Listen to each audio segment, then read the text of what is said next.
Hey, I'm Blake Smith. And I'm Matt King. And this here is Charlie Rogers, also known as SeeJayAre, and we are the Video Island Podcast. That's right. And on today's episode, we're going to be talking to Charlie about his success within YouTube and social media.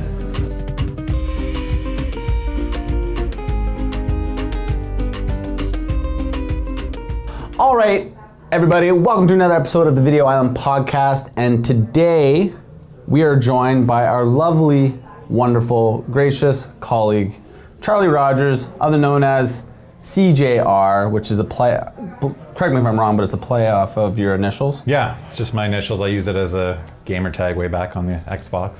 Yeah. So with that being said, he is quite the YouTuber. You consider yourself a micro-influencer? Yeah, I would say that. I hate calling myself an influencer. I'm definitely not a full-fledged influencer, so I go with micro-influencer. What gets you to that influencer point, do you think? I mean, that's a good question because, when it comes to Instagram, people with a couple thousand followers can be micro-influencers. So I guess it's when somebody sends you product to promote or pays you to promote their product. I think you can consider yourself a micro-influencer. Yeah. That's fair. That's fair. I think the micro maybe is a little bit of like a Canadian humble side coming out. Right, maybe. So to give you some context, Charlie here has his own YouTube channel, which is, at least in my perspective, is pretty successful. I don't know if you got, Matt, I don't want to look to you and be like, yeah, it's pretty successful. Yeah, it's awesome. He's doing awesome work. Yeah, so I'll just give you some inside scoop on what his YouTube channel is. Like I said, he is SeeJayAre, not the letters SeeJayAre. It is actually spelled SeeJayAre. S-E-E. Oh, did I say C-E? Yeah. Yes. There we go, let me start that again. SeeJayAre. And you can find him on YouTube, Instagram. Pretty much everywhere. I'm on Facebook, Twitter, Twitch. I haven't streamed on Twitch in a while, but... And you're a local supermarket. Right, yeah. But he primarily focuses his content on his channel around video games, tech. He loves garage sailing, toys, vinyl, and other stuff. I see you've done like those fun boxes. Right. Boxes. Yeah, I've got two boys, so we do a lot of videos between the unboxings and stuff like that. Mm-hmm. So just to throw some numbers out there, so he has joined YouTube in 2010, so he's been doing this for almost 10 years. He has close to 750 videos, over 80,000 subscribers. I almost said 8,000. So 8,000 times 10. Really good at math here. He has over 11 million views across all his videos. And so I would say that is pretty awesome, if you ask me. Yeah, a good amount of those views come from my game room tours. I'm kind of known. I've got a huge collection of video games. Probably one of the biggest collections in Canada. I don't know where I rank there or whatever, but every holiday season I post a yearly game room tour. So those are by far my most popular videos. So. It's very impressive. If you guys haven't seen his stuff already, be sure to look it up. Pause this video, go check out some of this stuff, and come back. Because at some point do finish this video. But it's an extremely impressive collection that you have made for yourself within your home. I might just interject here because I think this is important to touch on as well. Not only are those numbers just genuinely impressive, but what are some of the numbers surrounding your collection mixed with how did you get, where does all this money come from? Right. Yeah, that's the number one question I get when I post those videos. That and how much is your hydro bill? Because people assume that I have everything running at the same time. Right. So I started garage sailing. Well, initially, I pulled out my old Nintendo from my attic right around 10 years ago. Yeah. And then I started looking into ways of buying back the games that I had as a kid. So like most kids, I had to sell off what I had to get the next thing. Right. I had my paper out, so I would get like a new game every month or two. So I pulled that out, got real nostalgic. I was playing duck hunt in my in the backyard, and my dad's got a cabana by the pool out there, so we were having fun with that. And basically just snowballed into me trying to buy back the games that I had as a kid, and then eventually buying the games that I didn't have as a kid. So 6,000 games later. One of the things I can say about my collection, I don't claim to have the best collection in the world, but it's absolutely free.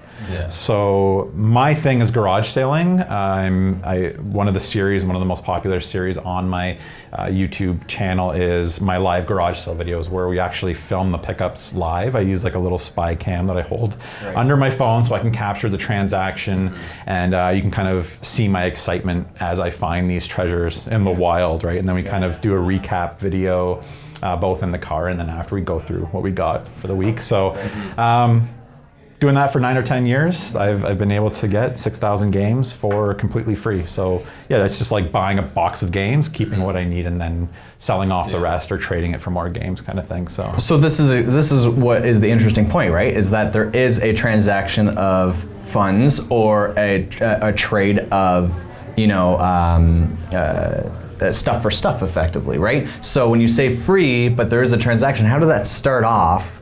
And what was kind of the snowball to bigger and better collections kind of thing? Like, what did that look like? Like, what money did you kind of start out with? Yeah, so I used to keep a spreadsheet because my wife would ask me the same question: how much money are you spending on this? And within 2 garage sale seasons, she stopped asking questions about it. So, you know, it's like buying a box of games for, say, $20 and keeping what I need. And when I started, that was almost everything.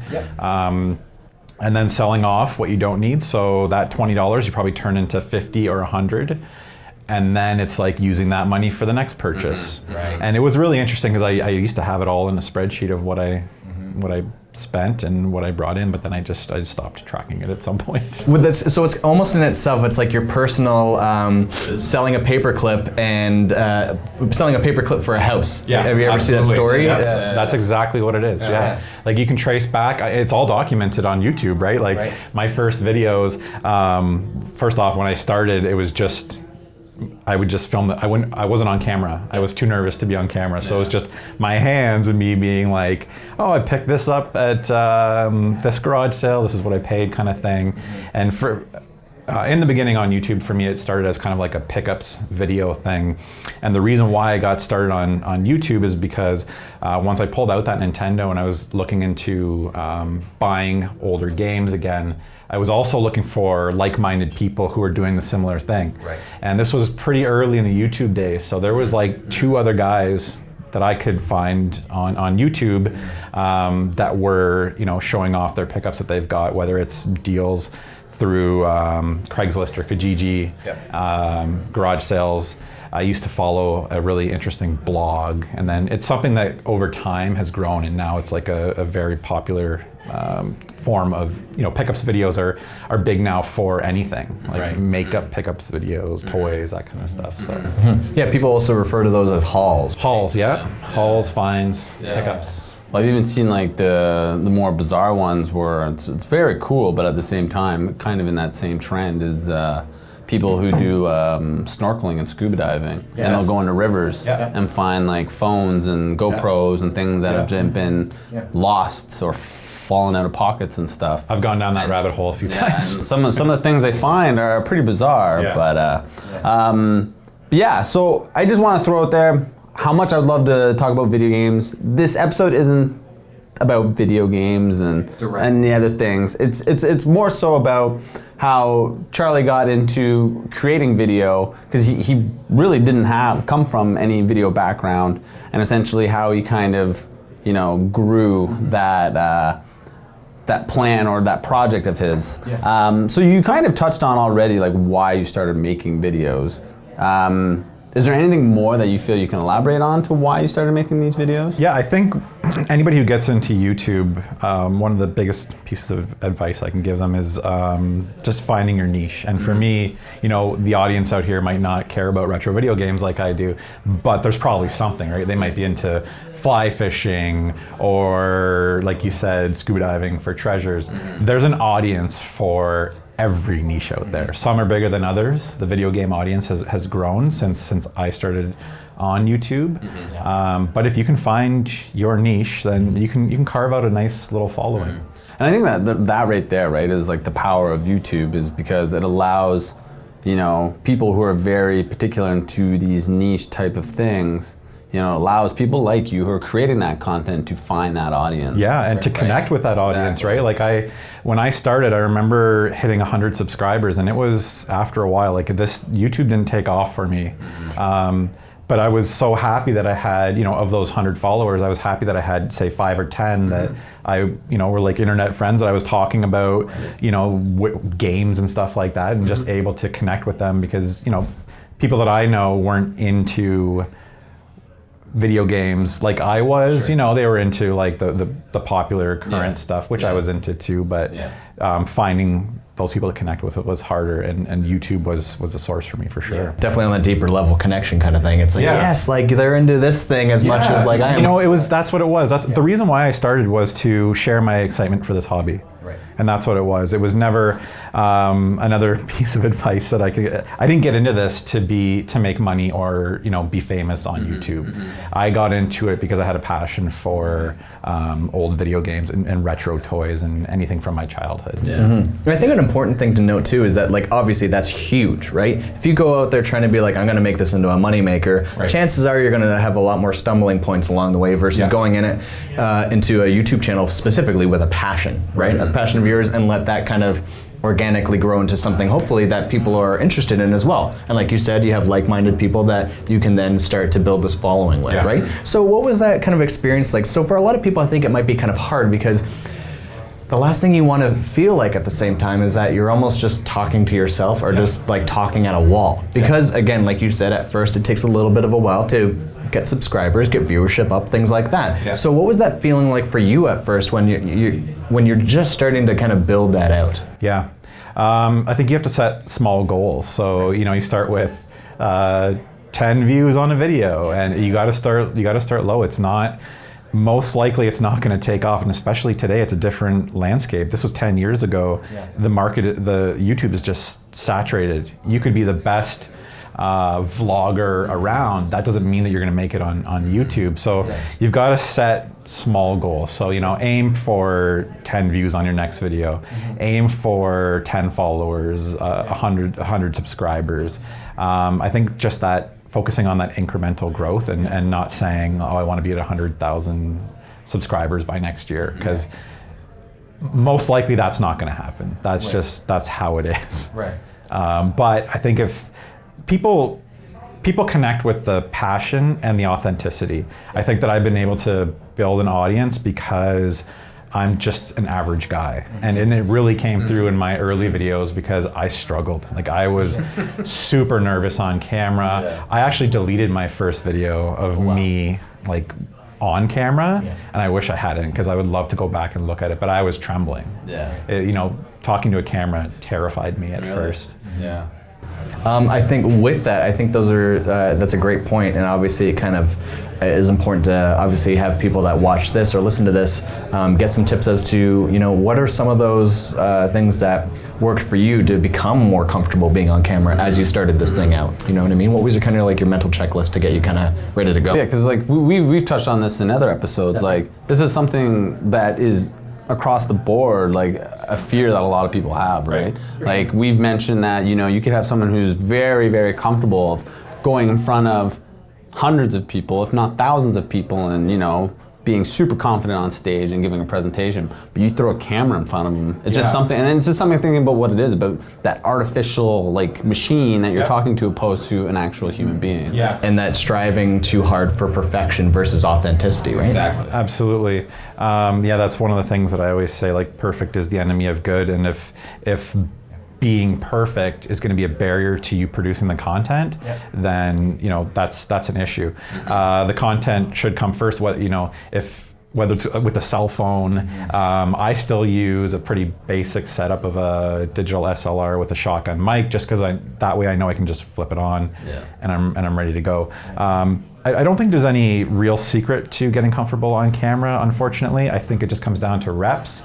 And for most people, starting a YouTube channel or a video strategy at a business, most likely you're going to be the one editing it. Right. So you get a real up close and personal look at the things that you do, and you just naturally correct them. I still say and way more than I want to, but that's the stuff that your audience connects with. You know, they don't necessarily want to see this polished news anchor. They want to see somebody that's like them. Yeah. So yeah, I think it just comes down to reps and yeah, you're editing your own video, so you're seeing how you get real used to the sound of your own voice. That's for sure. And yeah, and I completely agree with that too, because that's what it really comes down to. The more and more you get in front of the camera, obviously the more comfortable you get. And I feel that's essentially with anything. The more, as you said, more reps you do, the more comfortable you are with it, and then you can kind of build on those things. And I think with video, right, you can actually look back and record it. Like even with people who work out and whatnot, you know, they use video in that way to record themselves to see how their body is doing these workouts or exercises, and then they can see it and then kind of perfect their routine and their kind of technique, right? So it's the same principles, right? For sure. Yeah. So what were some areas along the way that you knew that you kind of messed up on, and then that became a part of your learning, like your kind of your checklist? For example, in my an instance I had was, I think the first time I touched a video camera was in high school. And so in that instance, I put the tape in. It was a little DV tape camcorder, and so I was on a team in this project for school, and I recorded video. We recorded a bunch of scenes for our video that we were making that day in class. And then the next day, for some reason, between that day and the next day, I think I rewound the tape for some reason, and then I recorded over a first day's worth of stuff. And at that time, you didn't have any time to really work on your projects. You're just scrappy with it, and I was the guy that blew it by recording over my stuff. So that was a technical fault of mine, right? So let alone the performance side was just like out the window at that point. But what were some of those things that kind of like became of like learning lessons for you along the way? Oh, I mean, I've left my camera mic off numerous times and, you know, I record long videos. So some of my videos reached the hour mark, and like a half hour of that is just me talking to the camera. So I've definitely been there with forgetting to hit record on the audio. I've done stuff accidentally uploading videos of me doing mic checks. Where I'm just like, test, 1, 2, 3, 1, 2, 3, test. And I accidentally uploaded that one time. So yeah, there's definitely been no major issues, but I've definitely uploaded videos to YouTube without audio before, for sure. Yeah. So I've got a funny story without naming names. There was an individual that I knew of who had,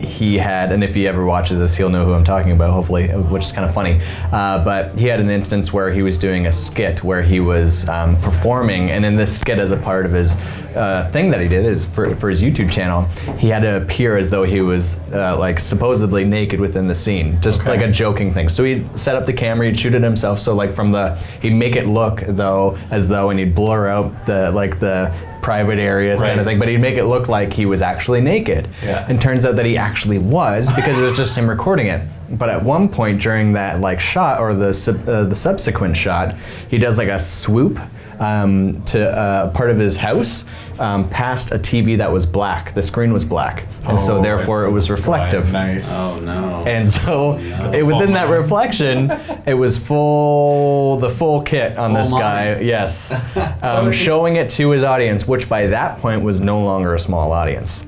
And so the moment he uploaded it, within about 10 minutes of it being on, people started immediately commenting, because you know that people are going to look for that kind of thing. Well, it's YouTube. Yeah. And guess what? They found it. And they're going to timestamp it in the comments. Yeah. And so he went, oh my God.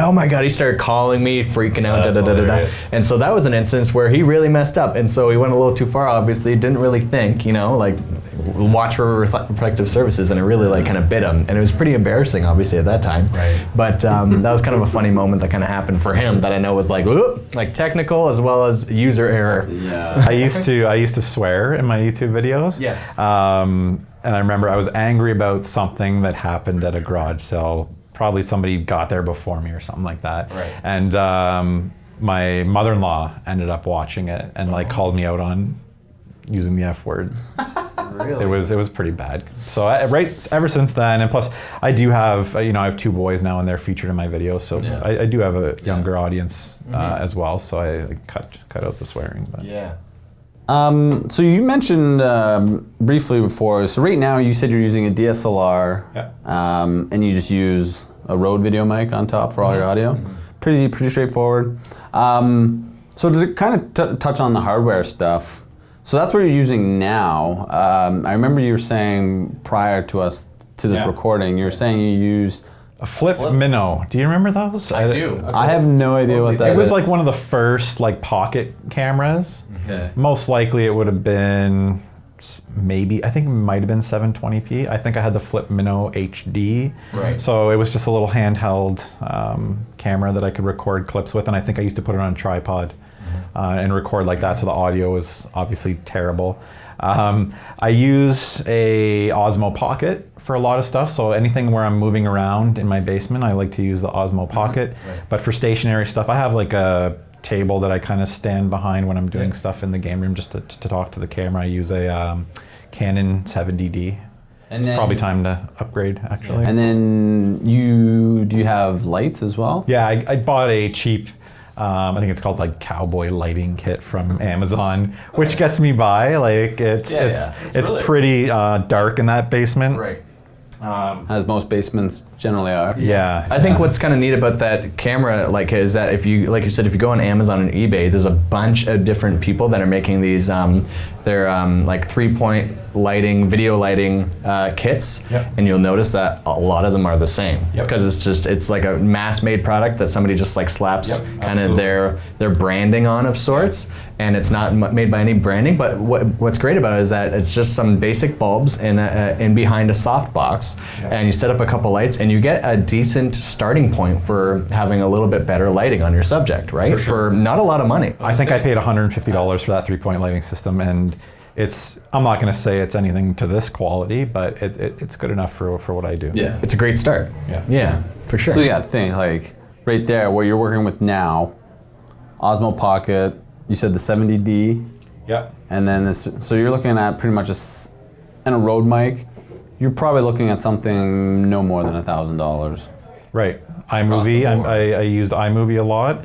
I've transitioned into Premiere, but iMovie I used for years. And you know, you can spot a lot of times someone using iMovie by the transitions and audio choices a lot of times.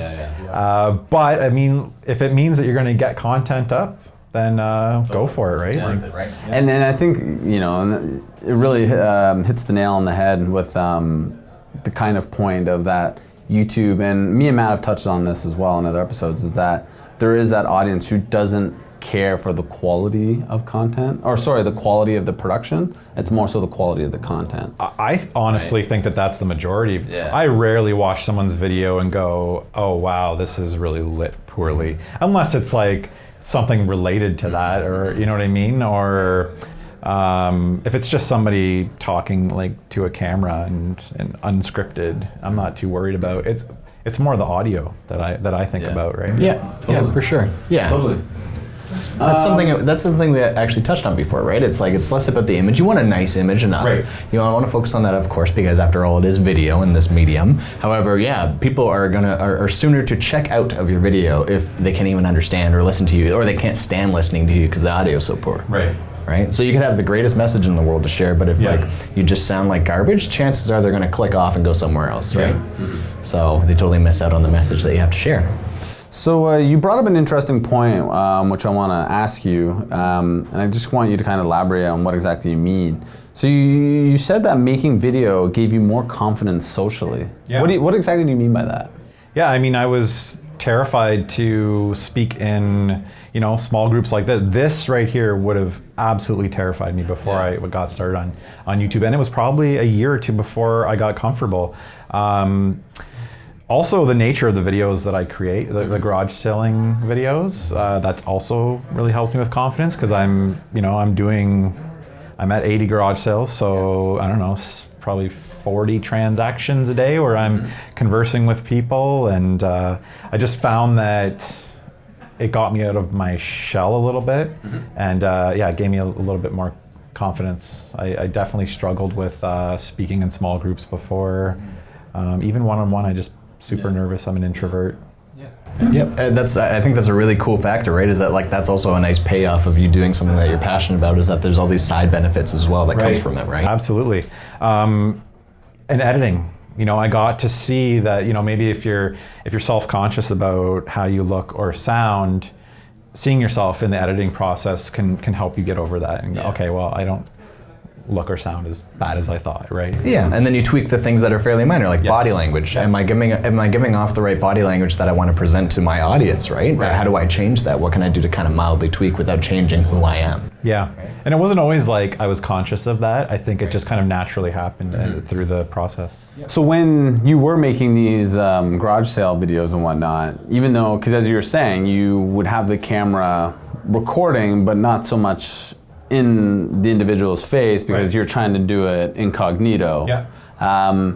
Did that really play into a factor on how you approached the individuals when talking to them or interacting with them? No, not really. I've gone through all kinds of cameras. I used to wear spy glasses, which was tough because I couldn't avoid people's faces. I had this Bluetooth headset thing that was actually a camera. I had a key fob, so I found that holding it under my phone, I could talk to the person, the audio would pick it up, and I could just focus. I could just be standing there and focusing on the thing on the table that I'm trying to buy, and then capture the conversation without capturing them on camera. But did you feel, because you were recording video for the purpose of it to live on YouTube and whatnot and be seen by your audience, did it kind of manipulate or kind of sway how you talked, like just in terms of like trying to make it sound more, I guess, air quotes going up for our listeners, scripted or more kind of formal in a way? No, and that does happen with people who do similar things that I do.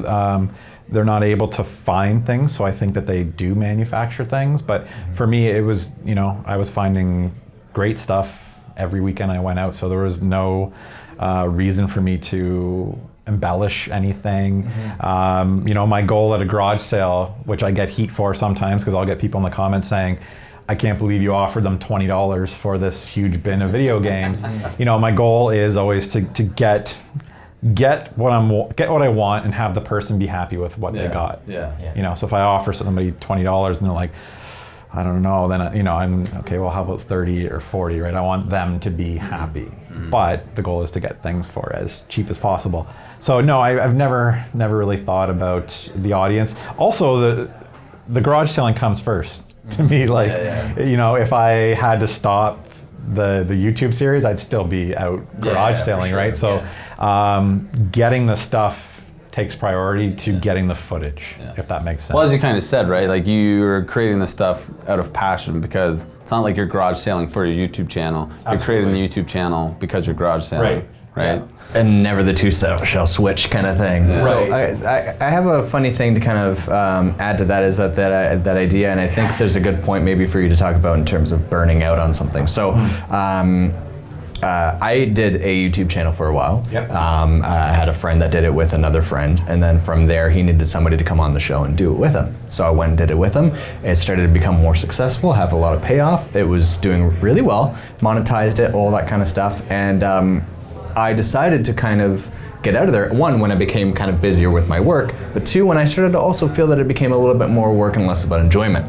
Right? And so that's something you've touched on, is that if I'm not necessarily enjoying the process because it's natural and it's just capturing us in our element, that's when it's no longer going to be the right vibe, and it's no longer an organic presentation of who we are. So that's important. But watching as things have gone on, you can tell when somebody just gets a little bit tired and just needs to take a break for a while and come back to it once they're refreshed. So what would you kind of say to people about that, and maybe any experience you have with that? Yeah, so for me, I got caught up in the numbers. So I've definitely experienced that, but it was never that I never felt like I was creating content solely to get content out. It was always content that I enjoyed creating and I wanted to share with my audience. I did fall into a numbers game where I was, checking Social Blade daily to see if my subscribers are going up. And there was a period where I started in a new job, and it was in, as a content creator for a media company. So I was doing that at work and then going home. So I lost the drive for 2 months, and it killed my growth. And I don't know if I'll ever get back, and I've had to accept that and just get back to focusing on creating videos because I enjoy it. So that's a problem, right? So my channel was pretty small up until probably 4 years in. Then I started to get up to like 10,000, 20, and then in like a 3 or 4 year period, I jumped up to 70 or 80,000. So yeah, watching that growth rate, you almost feel like, okay, well, this is never going to end. You don't realize that it can. And that's something that I've had to accept. And it's forced me to go back to how I was when I had 100 subscribers, right? Like it's, you know, and now I have this dedicated audience. My views are the same as they were before, which, you know, I'm not losing views, but I just don't have the growth rate that I did before. I always wanted to, a goal of mine was to get, when you get to 100,000 subscribers on YouTube, you get the plaque. And my boys are into YouTube now, so like, Daddy, when are we gonna get our silver plaque? I'm like, don't know if we're ever gonna get there. And by the time we do, they're most likely gonna turn that into like a congratulations email that you get now, right? Because these days people have, you know, there's people, PewDiePie's at 100 million now, and there's 20 million's not, you know, it's changed. The metrics have changed for sure. I don't mean to like poke at it, but it gave me a really funny visual of like this being in like a really nice candlelit dinner with your family at the table, and they're like, Daddy, when are we gonna get that plaque? And you just like set your fork down and you just push away your food like, I'm no longer hungry. I can't eat. That's right. I'm sorry, kids. Right you just gotta like slide open the back door and just like go stand on the deck and be like, I don't know if I can. I just want to do this for my kids. But you know, it's great, like you said, to have goals alongside your passion a little bit, right? But you don't let that drive kind of what you're just looking to do, and I think that's really important. Alongside that, let's talk about some of your other successes with that. Why not, right? I think that's important to kind of be able to. What were some of those situations like that maybe came along that were great opportunities for you through the show that, you know, maybe helped to snowball things further? Maybe people contacted you or anything like that along the way. Absolutely. So that really started to kick off once I started to leverage my YouTube channel into social media following. So I would drive people to follow me specifically on Instagram. And you know, you guys have been in my basement. It's very Instagrammable. There's lots of cool stuff down there. So once I hit like 10,000 followers on Instagram, and initially it's you reaching out to companies, at least it was for me, whose products I like, that I'm just like, hey, I'd love to feature your product. And you know, the world of micro influencers for companies is awesome. If you simply just have to send your $50 product to somebody and they're willing to post on social and they've got 10,000 followers, that's great value. So companies are pretty receptive to that. Then once I hit like 20, and as the YouTube grew, people were starting to contact me about sending products for free, and it's always stuff that I never wanted to go down the rabbit hole of promoting, I don't know, shampoo or something, right? Trying to shoehorn this in somehow to my audience. It was always stuff that I would use and that I enjoyed. And then eventually I had, you know, a couple paid opportunities here and there. I've worked with LG and Microsoft, and done some pretty cool things. Also, I was able to leverage, it's interesting because, you know, I'm here at Vidyard today because I started a YouTube channel in my basement. Like, there's a direct correlation. If I hadn't done that, I would have no foot in the door at YouTube. You commented on a video like 5 years ago, didn't you? Right.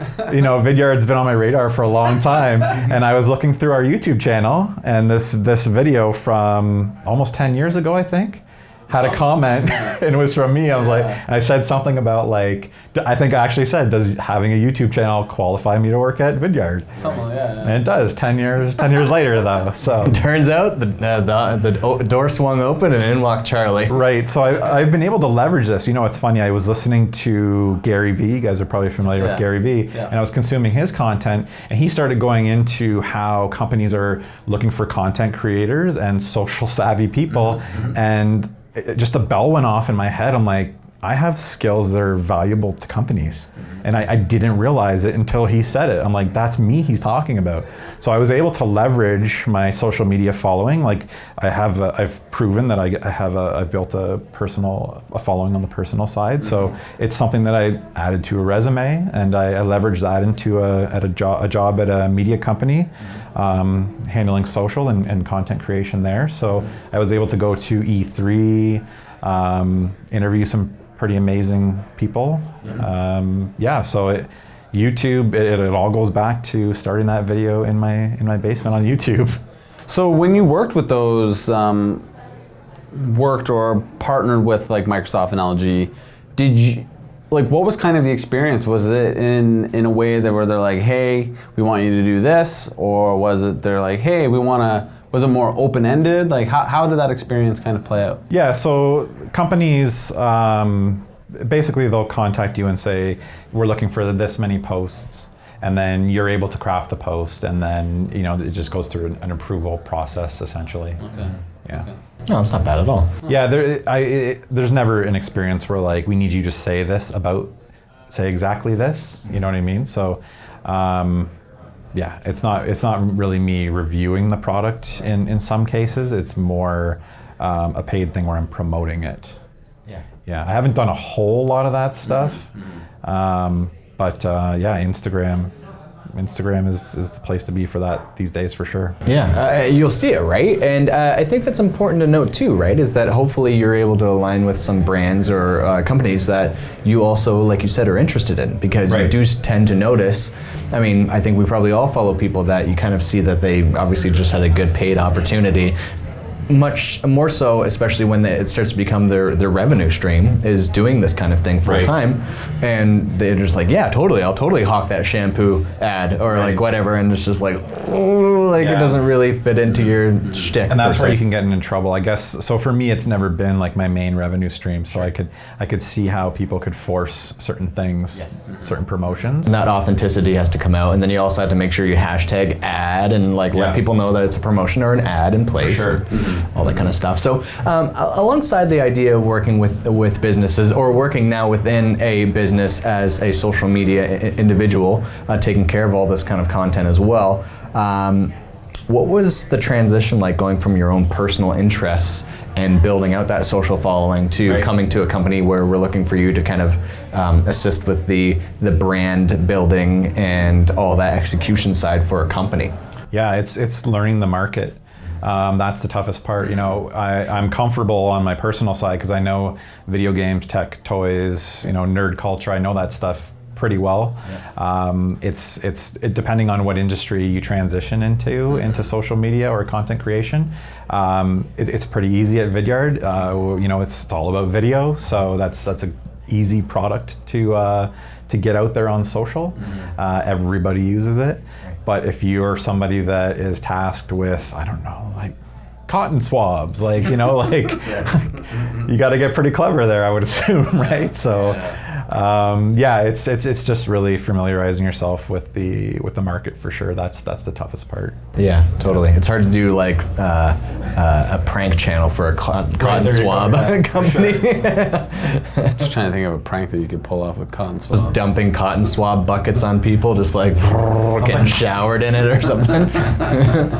Yeah, I don't know, but I'm sure there's a way of doing Filling up someone's car with cotton swabs. That's probably a really clever ad, right? There you go. You cotton swab people out there. You can credit Blake for that. There's your YouTube niche right there. Yeah, exactly. Yeah, that's a really interesting thing, right? Because it's like, okay, great, like the idea of changing the direction of this becoming this social savvy individual that's grown for you over time, applying those into a larger business world beyond your own personal interest or personal business, if it evolves into that, is kind of a different beast, right? So being able to kind of give people that kind of pathway. What was one main thing you would say to somebody that's looking to make that transition? Like, I'm pretty social savvy, I got a good thing going for me right now on YouTube or Instagram or whatever. What would you say to them that if they're looking to kind of transition those elements that they have and throw those into the corporate world? I would say work on your writing. A lot of being in this role is writing social copy. And for me, I got some great experience working at a media company. I was able to write articles and reviews, and that helped me immensely make the transition into this role. So, you know, whether that's accompanying your YouTube channel with a blog that you've created, right? So if you're doing video game reviews, then, you know, do one in a written form that you can drive people to there and get that practice with writing for sure. Yeah, makes sense. That's a great tip. Cool. I wanted to circle back because you mentioned Instagram, and I follow you on YouTube and I follow you on Instagram. And what I've noticed, it's obviously with this, well, it's not so much new anymore, but Instagram TV. Yes. What's your perspective on that shift? Because I know you do post your longer form content on Instagram TV.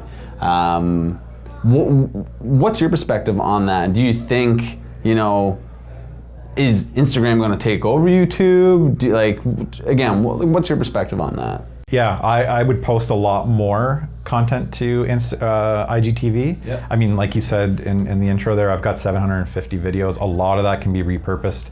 A lot of it's timeless. I'm talking about old video games. They're still old. It's still relevant, right? Yeah. So the issue, I think Instagram, it's already massive. It's only going to get bigger. Yeah. It won't take over YouTube, but it will definitely be a place where people go to consume short form and long form video. The issue I have with IGTV right now is I don't think there's a great way for people to find my content outside of my network. So until they can figure out how to properly, like when I post a video to IGTV, it's hard to tag it so that, you know, people who are fans of, I don't know, Zelda, right? And if I post a Zelda video, they're not necessarily gonna get a chance to see that video. And I think that that's where they need some work for sure. And right now, as somebody who's unverified on Instagram, I've tried. I'm not quite big enough to get that. What's the threshold you need to hit? It's not even really a threshold, I don't think. I think it's just somebody on the back end looking, if you're somebody that people are trying to impersonate, if you're big enough. But my goal, I wanted it because you can then upload videos up to an hour long. Right now I'm capped at 10 minutes. So it does cut down on the content that I can post to Instagram, but at some point Instagram's gonna open up ad revenue, right? So that's gonna be a game changer as well, and you're gonna see a ton more long form video content. Huge. Yeah, they initially launched with the portrait video, which kind of people took some getting used to, and they've kind of backtracked on that. You can upload a landscape now too as well. Okay.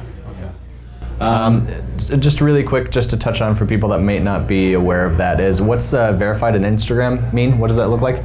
It's a blue check mark. That blue check mark. That's all. It's the same in Twitter too, right? Right. It's just like a badge of honor. I don't know. Like I said, the only reason I applied is because I wanted to upload longer videos, and I wish I had a box where I could explain that. Like, hey, if you want to get IGTV off the ground, you need people like me to be uploading as much video as possible and longer form stuff too as well. Well, and kind of and to your point where it's like kind of hard to find too, like Instagram doesn't have that SEO background, like even because you can browse Instagram on your computer, but if I were to Google SeeJayAre, right, I'm not going to get Instagram That's links, a great point. Right? Yeah, I will say that I actually would like to make the transition to Instagram first. And I still post those videos on YouTube, but Instagram is great. One, it's great for people who want to get into video. Stories is fantastic for that. Quick 5 to 10 second, 15 second videos are a great way to get comfortable being on camera and posting video content. If you don't like the video, you just reshoot it until you're comfortable and upload it.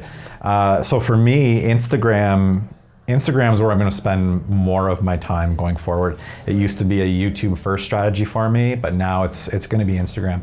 The idea that you can just post IG stories throughout the day, kind of like essentially it's like a vlog. It's an easy way to vlog. I'm just going to throw this out there, considering we're talking kind of social platforms and stories and such. Snapchat. Did that ever come on your radar? Nope. I never got into Snapchat. No. And part of it was like, I know it's not going to surpass Instagram, I knew Instagram was going to be massive from the beginning, and I put all my eggs in that basket. And it just comes down to I can only manage so many social networks. You know, I still post to Facebook just because I have a Facebook SeeJayAre page, and that's where a lot of like dedicated followers are. So if I ever like really need help with something, or if I just need some engagement on something, that's where my most diehard people tend to be. Oh, right. Yeah, and I used to answer all my Facebook messages. That's where like, if people want to ask me something, go to the Facebook page. That's probably come over to Instagram more now, but it comes down to being able to manage, like focus on a few social networks. You don't want to spread the butter too thin, particularly starting out even too, right? For that first while, because you just like you'll start to drop the ball along the way. Yeah, I've never been a fan of Twitter personally.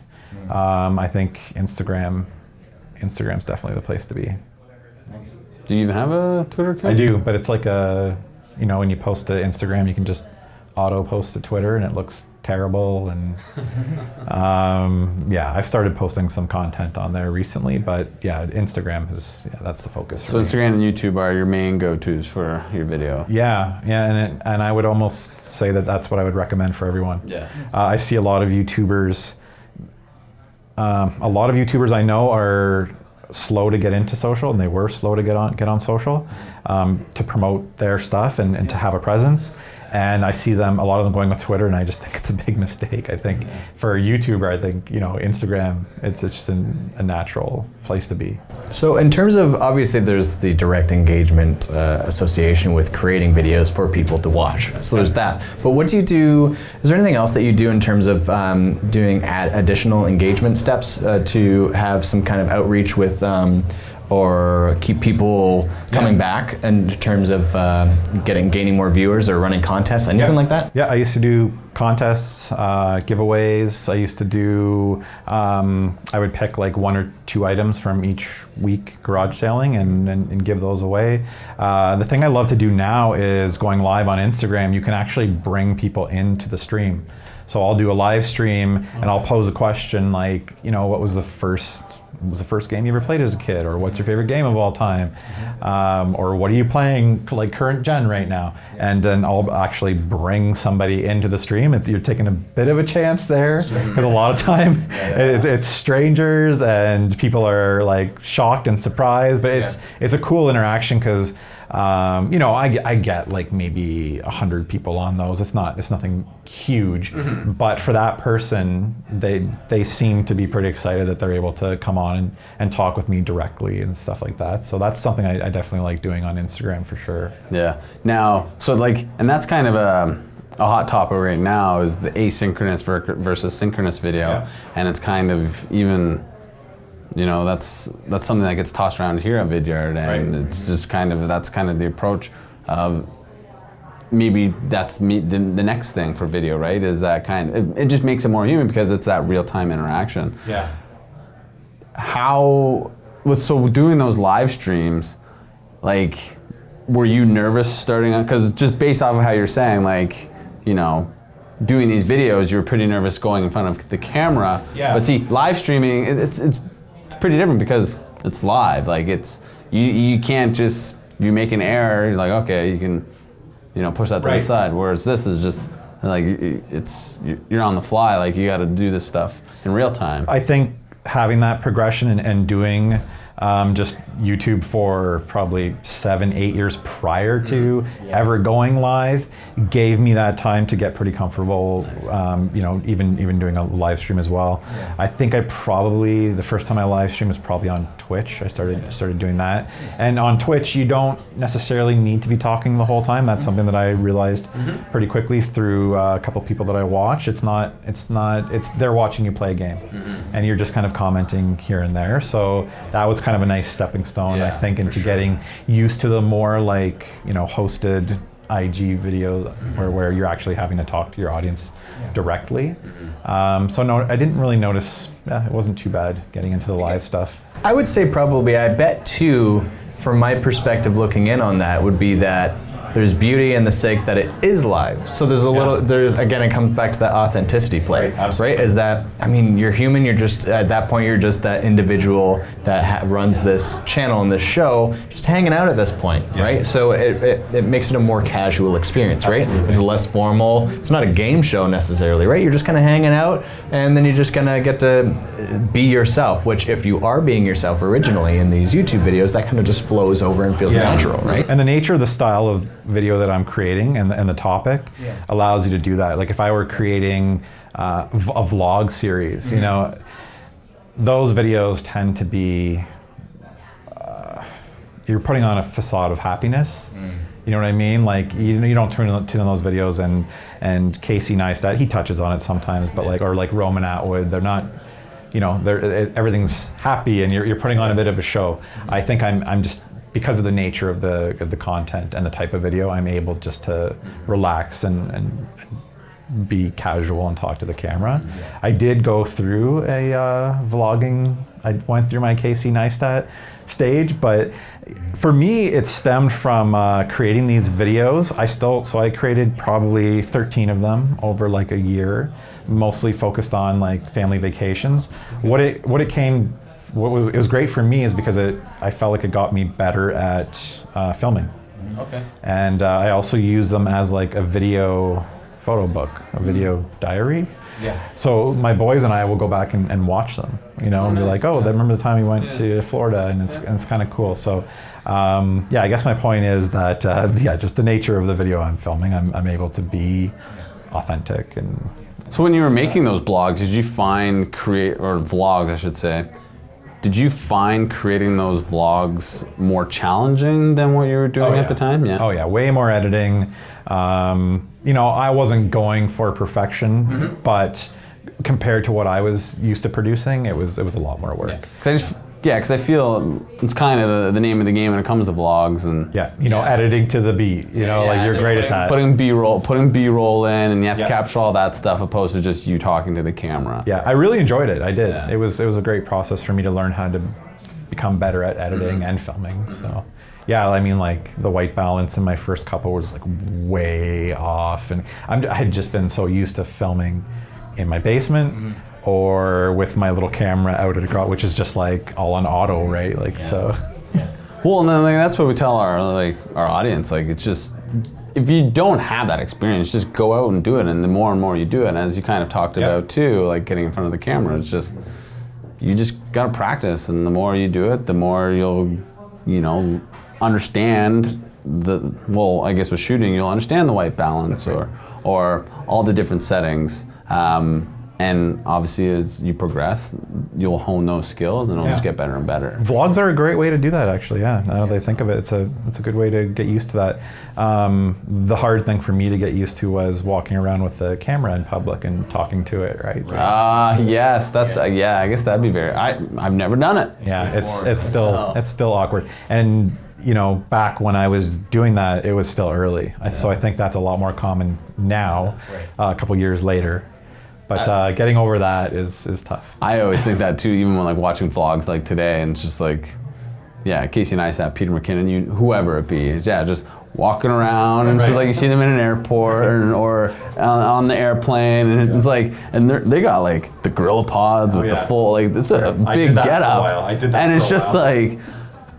But the thing is like how popular vlogging is. I don't think I've ever seen anyone vlogging in my experience out in the wild. Probably not like that with the gorilla pod, but probably on their phones. You probably didn't just notice.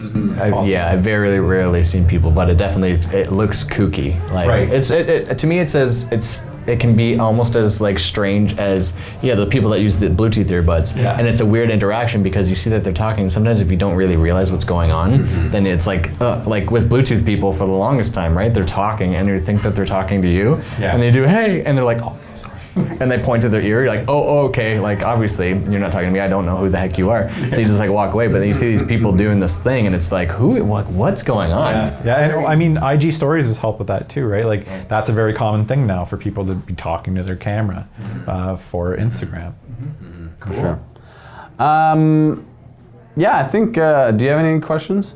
No, I think I kind of asked everything. I got one last burning question, and it's pretty open. But for our viewers and our listeners, do you just kind of have any tips, words of wisdom for anyone out there who wants to or is looking at, pursuing a YouTube channel? Yeah. What are your top things that you tell somebody? I think number one, it's do it because you have a passion for it, and then don't get caught up in creating a YouTube channel to be famous or make money. If that comes as a byproduct of your passion and authenticity, that's fantastic. Having that little bit of money from YouTube is nice, especially for me to spend on my video games and toys.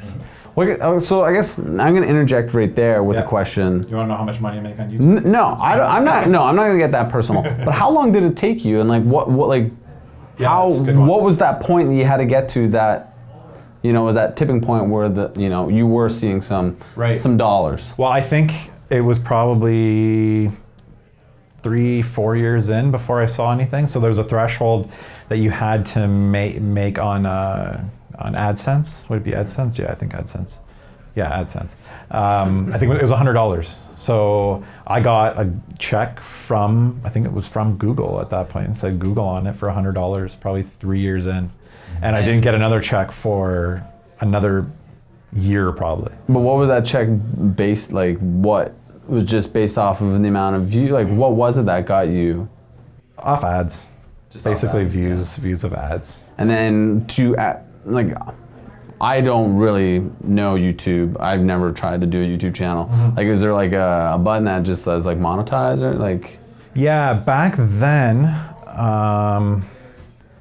I can't remember if there was a threshold before you could monetize, but now it's a lot tougher to get monetized. I can't remember exactly what the numbers are. You have to have a certain amount of views I think total, and then you have to sustain those views over a month. I forget what the metrics were, but there was a big uproar because these smaller content creators were no longer able to make money, which I didn't quite get. You know what I mean? There was a lot. People were complaining that they weren't able to make their $10 a month. Smaller YouTubers are probably going to hate me for saying that, but.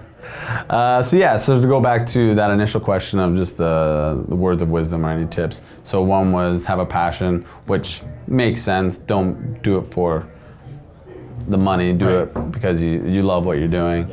Anything else? You've mentioned. Yeah, I was going to say, don't let the quality of the video be a barrier to you creating the content. So if all you have is your cell phone, that's great. Just create videos with that.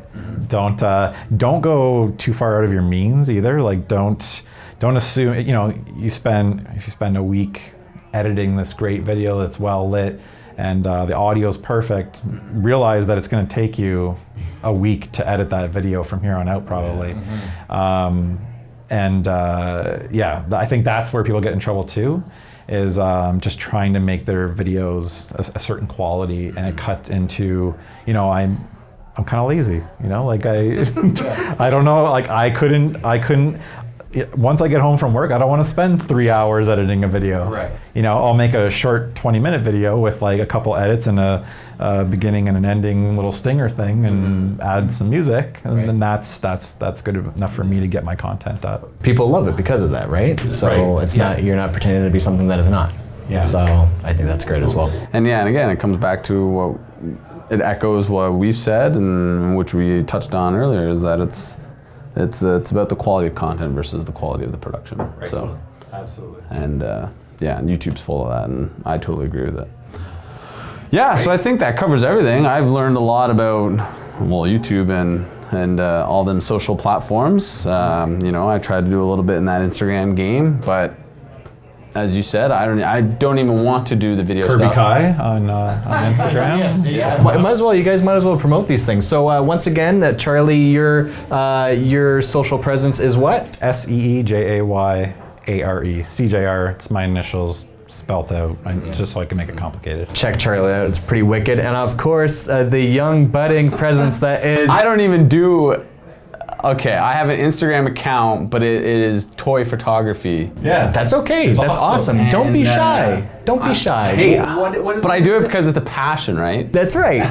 But you want because you have something to share. turning red. You're super red. It's a great channel. Go follow it. He puts awesome music to it. What would you videographer? Is it? It's photography, Ken Burns effects. You know, taking the photos and adding subtle motion. It's very good. It's pretty awesome. As my stories. Yeah, I'll bump it for you. So folks out there, if you're into seeing some really cool photography on some action figures, they're not dolls, they're action figures. It's Kirby Kai, so Kurby Kai. Yeah. Is it underscore? There's an underscore. There's a dot. I think it's Kirby.Kai. Well, when you look it up, it'll pop up, I'm sure, on Instagram. So definitely check that out if that is your wheelhouse. Or if you have kids or friends or family that are into that too, definitely bump it their way, because these guys are doing some pretty wicked stuff.